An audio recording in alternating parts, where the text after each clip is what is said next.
The NHL trade deadline is exactly 1 week from today, so expect to see a lot of trade-related content over the next week or so, and I've been getting a lot of questions on the channel lately along the lines of what do you think this team is going to or should do at the trade deadline, what do you think this team should do. So to answer all of those questions, I figured I would make a video just like we did last year, where we go over all 32 NHL teams and I rank them on a tier list based off of what I would label them as heading into the trade deadline, and the 4 tiers are buyers, conservative sellers, and sellers. If you guys enjoy these tier list videos and you want to see more on the channel in the future, then be sure to leave this video a like. Let's see if we can hit 800 likes on this one. And as always, if this is your first time coming across the channel and you want NHL content just like this all year round, hit that subscribe button. So with that all being said, let's go ahead and start things off with the Anaheim Ducks, and I'm definitely going to go with them being in the sellers tier. They have some pretty interesting names to watch leading up to the trade deadline. Adam Henrique is somebody that I definitely expect to get moved. He's in the final year of his contract, and he's having a pretty strong season for Anaheim. He's on pace to score 20-plus goals for the 7th time in his career, plays a pretty strong two-way game, is good in the face-off dot. If the Ducks are willing to retain some salary on Henrique, I'd imagine he should be able to fetch them a pretty strong return. Another name to look out for is Frank Vatrano, who's obviously having a career year in Anaheim, already a career high in goals and points so far for Vatrano in just 59 games. He's on a very team-friendly contract, makes just $3.65 million, and is signed at that number through next season. So obviously there isn't really any rush for the Anaheim Ducks to trade Frank Vatrano. They can always hold on to him and then look to move him in the offseason or at next year's deadline, or maybe he ends up being a guy that Anaheim wants to extend and keep around. But I honestly feel like it would be wise for them to cash in right now while Vatrano's value is at an all-time high. And the last name I'll mention when it comes to the Ducks, I feel like he's sort of a wild card. Goaltender John Gibson.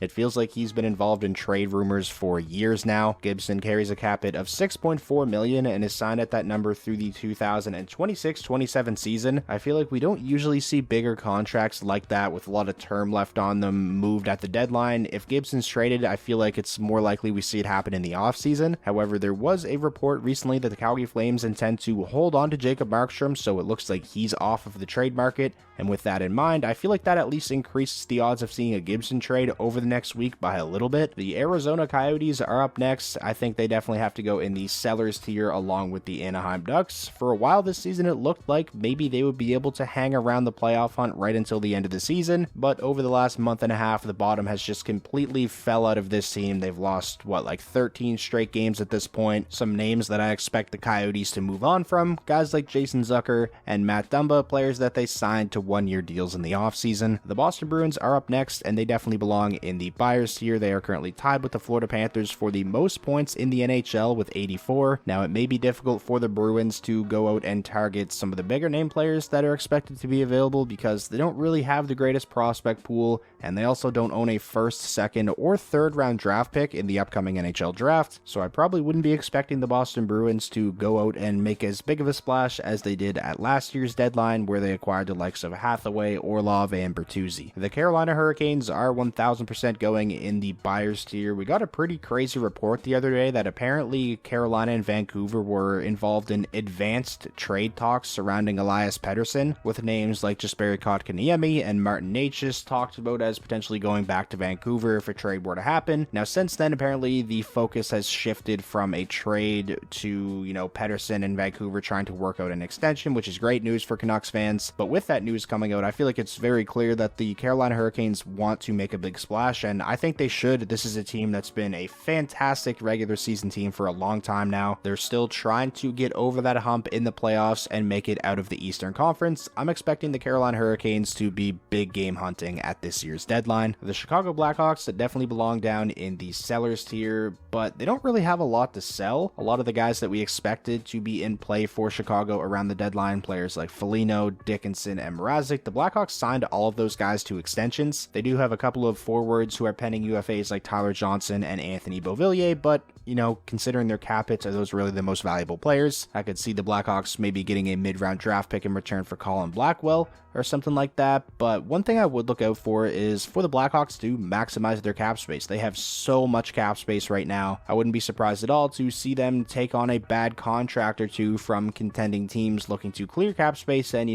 get a couple draft picks in return. The Colorado Avalanche are up next, and no surprise here, they definitely belong in the buyers tier. tier. I think they're definitely in the market for a number 2 center. Now, after the Monahan and Lindholm trades, the market for a top 6 center is pretty thin, but maybe somebody like Adam Henrique, who we already talked about earlier in this video, could fill that role for them. Casey Middlestat, I think, would be an intriguing name for the Avalanche, someone with more upside and would obviously help the Avalanche beyond this season, as well as he's not a UFA, he's an RFA. The Avalanche are also in need of a backup goaltender. Alexander Georgiev has carried a pretty massive workload this season, and I think it would be wise for Colorado to go out and get somebody who can take a little bit of that pressure off of Georgiev. The Columbus Blue Jackets, I guess I'm going to put them as sellers. I mean, this year's really a wash for the Blue Jackets. It's been a disaster. They're not going to be anywhere close to the playoffs. Jack Roslovic is a name that I expect to be in play. He's a centerman on an expiring deal. He's had a couple of strong offensive seasons. Might be appealing for some teams. The Blue Jackets have made it clear that they aren't willing to part with Captain Boone Jenner, which, I mean, you can debate amongst yourselves if you think that is a wise decision or not. You have to think they probably could have landed a pretty massive return for Boone Jenner if they were willing to trade him. He carries a cap hit of just $3.75 million, which is a very team-friendly deal for someone the caliber of Boone Jenner, and he signed at that number for a couple more seasons after this year as well. Aside from maybe a Roslovic trade, though, I don't really expect the Blue Jackets to do much of anything. The Dallas Stars are up next. I'm actually going to put them as conservative buyers. My reason for that, we already saw them go out and make the Chris Tanev trade. Their blue line looks fantastic. Their forward core already looks fantastic. This is an incredibly deep team, and I feel like you can kind of look at the addition of calling up Logan Stankoven, who has been fantastic in 4 games to start his NHL career, as sort of a deadline addition from within. Now, obviously, if you find something for the right price that improves the team, you do it, but I think this Dallas Stars team, as is, looks poised for a cup run. Moving along now, next up we have the Red Wings. I'm actually going to put Detroit as conservative sellers. I know they're occupying a playoff spot, and, you know, they're really in control of their own destiny. If they just play at least like 500 or a little bit above 500 hockey from here on out, their odds of making the playoffs are pretty good. But I still don't think Detroit's in a position to go out and trade first-round draft picks and top prospects for rentals. If you can find a trade where you acquire someone that can help you win this season and also beyond this season, similar to the Alex DeBrincat trade from the offseason, then I think that's something Detroit should consider. But to be honest, I don't expect the Red Wings to do much at this year's trade deadline. Jonathan Berggren's a name we've heard thrown around a lot. It seems like he wants an opportunity to get consistent NHL minutes, and he just hasn't got that in Detroit. The blue line is pretty crowded, so I think maybe we see the Red Wings look to clear up some space back there, maybe an Ole Mata trade. It has been rumored that they are shopping Justin Hall. Earlier today, Red Wings head coach Derek Lalonde actually made some pretty interesting comments in regards to the trade deadline. He said, "I think we got a couple of guys in Grand Rapids that can give us some jump too, so we're in a really good spot. If we don't do anything, that might be our most aggressive deadline move, and I think everyone would be content with it." And as a Red Wings fan, that is music to my ears. It's similar to what I said about,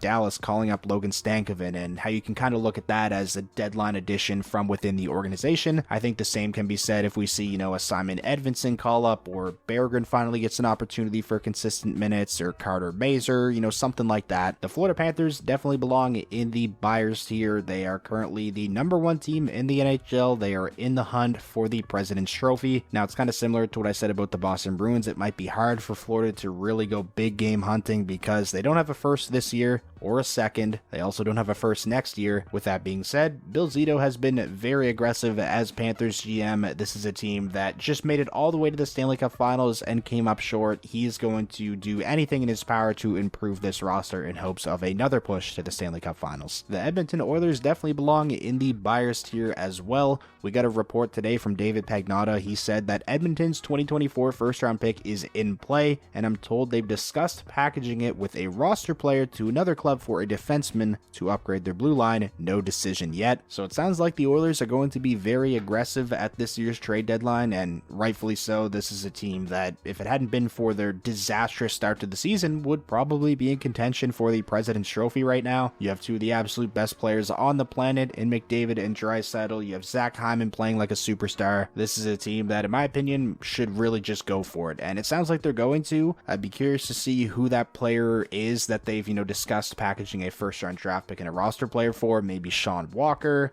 Maybe they're in on Noah Hannafin. Really intrigued to see what the Oilers end up doing. Aside from defensemen, I honestly think somebody like Pavel Buchnevich would be a match made in heaven for the Oilers as well. The New York Islanders are up next. I'm going to put them as conservative buyers. Now, should they be buyers? I personally don't think so, but with Lou Lamoriello at the helm, this team is not going to sell. They're going to do anything and everything in their power to make a push for the playoffs. We saw them make a blockbuster trade for Bo Horvat last season while they weren't even in a playoff spot. Now, I don't think we see them make that big of a trade this year, but I do expect the Islanders to probably look to improve the team and not sell off assets. They're only 6 points out of a playoff spot right now, 6 points behind Tampa for the second wildcard spot with 3 games in hand. The LA Kings are a pretty interesting one. I'm going to put them as conservative buyers. They made a big splash in the offseason trading for Pierre-Luc Dubois, and they used a lot of assets to get him. They've had some pretty rough injury luck over these last couple of weeks. You had Arvidsson return to the lineup, then get injured again. Adrian Kempe went down with an injury, and there wasn't really an exact time frame given for his return, but he is expected to return at some point during the regular season. May end up being placed on LTIR. If that happens, then obviously the Kings are going to have quite a bit of cap space to work with at the deadline. If you're the Kings GM though, have you seen enough from the team this year to think it's worth it to, go all in and make a massive splash at the deadline? Is this the year to do that? They've been pretty inconsistent overall. They've already been through a coaching change, so I really don't think this is the year to go all in if you're the Kings, in my personal opinion. So that's why I have them as conservative buyers and not buyers. The Minnesota Wild, I'm going to go ahead and put them as conservative sellers. It's been a pretty rough year for Minnesota given the expectations for this team coming into the season. They're another team like Los Angeles who has been through a coaching change already. They aren't completely out of the playoff race, but the odds aren't looking great, and they'd have to be pretty dominant to finish out the season if they want to have any chance of getting one of those wildcard spots. I don't see any scenario where the Minnesota Wild are buyers of any kind, but I don't think they're just going to, completely blow up the team either. This is a team that's probably going to want to try and compete again next season. Maybe we see them move on from an expiring contract or two, but overall, I'm expecting the Minnesota Wild to be a pretty quiet team at this year's deadline. The Montreal Canadiens, I'm going to go ahead and put them as conservative sellers as well. We already seen them make what will likely be their biggest move, and that is when they traded Sean Monahan to the Winnipeg Jets. I feel like there's a pretty good chance we see a Jake Allen trade. A team like Colorado, I think, would make some sense there, as like I mentioned earlier in the video, they definitely need a backup goaltender, but aside from that, I don't expect the Montreal Canadiens to do much more. The Nashville Predators are up next, and I'm going to put them as conservative sellers as well. They do currently occupy the second wildcard spot in the Western Conference, and they've already came out and said that as long as they're in a playoff spot, they're not trading Saros, which makes some sense. If you trade Saros while the team is in a playoff spot, it wouldn't really send the greatest message to the locker room. One player I am expecting to see the Nashville Predators trade though is Alexander Carrier. 27-year-old right shot defenseman, is a pending UFA, has a cheap cap hit of just 2.5 mil. He's somebody who's had pretty solid two-way analytics as a member of the Nashville Predators, and given how highly coveted right shot defensemen are across the NHL, I could see Nashville getting a pretty decent return for Carrier, maybe something along the lines of like a second-round draft pick. Aside from Carrier though, I don't expect Nashville to do much, so that's why I have them as conservative sellers. The New Jersey Devils are up next. I have to put them as conservative buyers. In my opinion, just based off of the expectations that I had for them coming into the season, the New Jersey Devils have probably been the most disappointing team in the NHL this year. I expected them to be, right up there as President's Trophy contenders, and now, just a week out from the deadline, they're not even in a playoff spot. They're 6 points back of Tampa for the second wildcard spot. They do have 3 games in hand. With Dougie Hamilton on LTIR, they have a ton of cap space for this year's trade deadline. We've talked all year long about how they need a goaltender. It still hasn't happened yet. Really interested to see what the New Jersey Devils do over the next week, but I definitely don't think they're in a position to make a big splash and, trade their first round draft pick, because if they do, I don't think there's any guarantee that they make the playoffs this year. If they are going to trade a first round draft pick, I honestly feel like it makes more sense for New Jersey to trade next year's first as opposed to this year's first. The New York Rangers are up next, and I'm definitely going to put them in the buyers tier. They currently sit first place in the Metro and just 1 point back of Boston and Florida for first place in the entire league. The New York Rangers look like Stanley Cup contenders, and I think they're going to be pretty active at this year's trade deadline, just like they were last year. A couple of names that I think would make a lot of sense and be really good fits for the New York Rangers. Ironically, these are 2 guys that have played for the Rangers before. Pavel Buchnevich, I think, would be a match made in heaven, and it would be a big get for the Rangers, and also I think Frank Vatrano would would make a lot of sense as well. The Ottawa Senators are up next. Definitely going to go ahead and put Ottawa as conservative sellers. It's been a pretty disappointing year for the Sens. This is a team that came into the season with playoff aspirations, and it doesn't look like they're going to be anywhere close to a playoff spot this year. They currently sit second last in the entire Eastern Conference. That being said, this is a team that going into next year likely will have playoff aspirations again, just like they did this year. So I can't see them making any moves to, jeopardize their ability to compete next year. Maybe they move on from an expiring contract or two this year. Tarasenko's kind of a wild card, but I really don't see any scenario where they trade any of the core guys. Jacob Chikrin's name has been thrown around a little bit, but I just can't see something like that happening. Moving along now to the Philadelphia Flyers, I definitely label them as conservative sellers. They currently occupy a playoff spot. They sit third place in the Metro Division. They're not going to do anything to, pull the rug out from under the team, but they're still going to, stay the course. This is a team heading in a younger direction. They're building for the future, and the best way to do that is to, maximize value, especially on expiring contracts with guys, like Sean Walker, who's having a career year, plays a premium position, pending UFA, cheap deal. He's going to get traded. Will there be a team out there willing to, offer up a first round pick, which is the reported asking price? Who knows? Scott Laughton is another name that a lot of people are talking about, although if a team isn't willing to, cough up the asking price, which I believe is a first round draft pick for Scott Laughton as well as Sean Walker, then I could honestly see a scenario where Philly just holds on to Laughton because there's no real rush to trade him given the fact that he's not a UFA at the end of the season. The Pittsburgh Penguins are up next, and I think I gotta go conservative sellers for them as well. They are on the outside looking in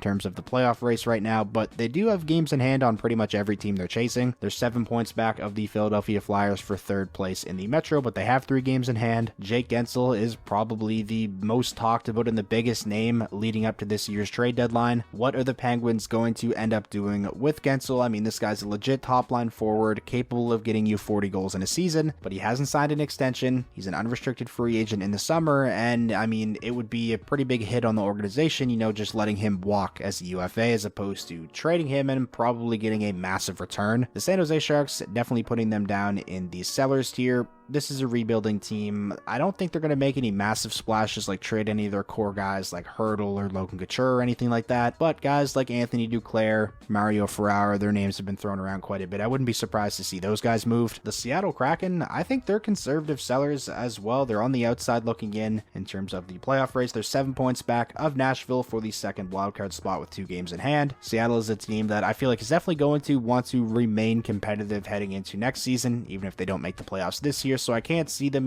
tearing everything down, but moving on from expiring contracts, like Jordan Eberle, Alexander Wenberg's another name that's been thrown around. That's more so along the lines of what I'm expecting from Seattle at this year's deadline. The St. Louis Blues, I'm going to go ahead and put them in the sellers tier. I know they're having a decent season relative to everyone's expectations for them. They are 4 games over 500. They're in the hunt for a wildcard spot, but the math really isn't in their favor, and the odds of them making the playoffs aren't great. So I feel like this year we're going to see the St. Louis Blues stick to the plan, which was started at last year's deadline when they traded the likes of Tarasenko, O'Reilly, Achari, Barbashev, and continue to move on from veteran players, stockpile picks and prospects and future assets to set themselves up for sustainable success in the future. There's a lot of names on the St. Louis Blues that are thrown around in trade talks right now. Pavel Buchnevich is the big one. It sounds like there's a good chance he gets traded before the deadline. He's definitely one of the best players on the market. Kevin Hayes is another name that's been thrown around quite a bit. Colton Parayko, although he's on a pretty big contract, and I feel like a Parayko trade, it's more likely we see that happen in the offseason. The Tampa Bay Lightning are up next, and I'm going to put them in the buyers tier. You don't know how much longer you have left, with this core playing at such a high level. Kucherov has been out of his mind this season, especially with Sergachev and his cap hit going on LTIR. The Lightning have cap space to work with. They're going to be aggressive at this year's deadline, in my opinion. We've seen in the past that Brisebois is not afraid to overpay if he sees a player he likes. He traded 100 draft picks away for Tanner Chanel. When it comes to the Tampa Bay Lightning, it's not about the future right now. It's all about the now. They're trying to win as many Stanley Cups as possible before they, inevitably rebuild probably sometime in the next, 4 or 5 years. The Toronto Maple Leafs are up next, and I think I'm going to put them in the buyers tier as well. They are 3rd place in the Atlantic. They're really hot as of late. They're 8-2 in their last 10. Brad Treliving actually spoke today about being open to moving their first round draft pick, so it sounds like he's open for business. I was going to put the Leafs as conservative conservative buyers, but I mean, this team's trying to win as soon as possible. With this kind of core, you have to do everything in your power to put the best team around them. Tree Living already went out and made a trade last night, acquiring Ilya Lyubushkin. It was a pretty controversial move. I don't really think it moves the needle for the Leafs at all. I mean, it's a depth defenseman. I do think they're definitely going to be in the market for a top 4 defenseman still. Ideally, a right shot defenseman capable of playing top 4 minutes. They've been linked to Sean Walker. I think Alexander Carrier from Nashville makes sense as well. The Vancouver Canucks, I'm definitely putting them in the buyers tier, even after already going out and,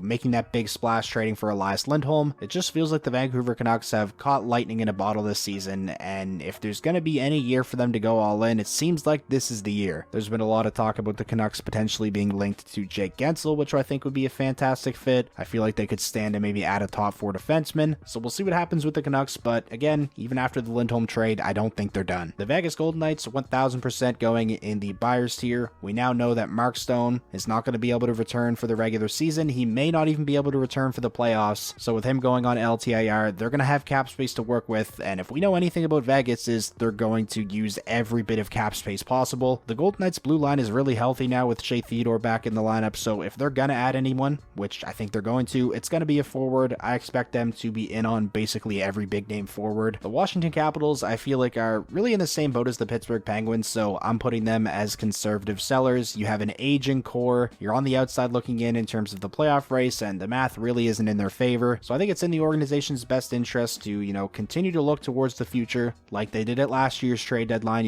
moving on from the likes of Orlov and Hathaway and getting a guy like Rasmus Sandin. Some players from the Capitals I would keep an eye on. Anthony Mantha, he's a UFA at the end of the season and is having his best year as a Capital. It's came at a good time. Nick Jensen's name has been thrown around a little bit, although he isn't an expiring deal. He still has 2 years left following this season at a cap hit of a little over $4 million. But again, right shot defenseman, highly coveted position. I could see him drawing some interest for sure. The Winnipeg Jets are up next, and I feel like they're kind of in the same boat as Vancouver, so I'm putting them as buyers. I think if there's any year for the Jets to go all in, it would be this year. Even after acquiring somebody like Sean Monahan, I don't think that means they should just close the door on any other potential trades. They have some intriguing prospects and young players that could be used as trade chips. They have the Montreal Canadiens' second-round draft pick for the upcoming draft as well. I'm definitely interested to see what the Jets do leading up to the deadline if they do decide to make any additional moves, because I think they should. I think they should be aggressive. The Calgary Flames are up next, and they're definitely going in the sellers tier. We already saw them trade away a lot of the players that we kind of expected them to move at some point throughout this season. Zadorov earlier this year, then Elias Lindholm, and then Chris Tanev just the other day, and now really the only domino left to fall is Noah Hannafin, who should fetch them a pretty big return. And now finally, finishing out the video with the last team, we have the Buffalo Sabres, who I feel like are in a similar boat as Ottawa, so I'm going to go ahead and put Buffalo as conservative sellers. I can't really see them trading away any massive pieces from the core, aside from maybe Casey Middlestat. I feel like he's kind of a wild card here, but in all reality, I think it's likely we just see maybe Buffalo move on from expiring contracts like Olofsson, Eric Robinson, maybe Eric Johnson. I can't see them doing anything to, jeopardize their ability to compete next season, because this is a team that came into this year with playoff aspirations, and I think it's going to be the same case next season. So that is going to wrap up this video, ranking all 32 NHL teams on a tier list based off of what I feel like their status is heading into this year's trade deadline. Of course, this is just my opinion. I always want to know what you guys are thinking, so sound off down below in the comments if you disagreed with any of the placements of these teams, if you disagree with where I put your favorite team. Let me know how you're feeling down below. If you guys enjoyed the video, please be sure to leave it a like. That is the best way to show your support. And most importantly, if this was your first time checking out the channel and you want NHL content just like this all year round, hit that subscribe button, and I'll talk to you all again soon.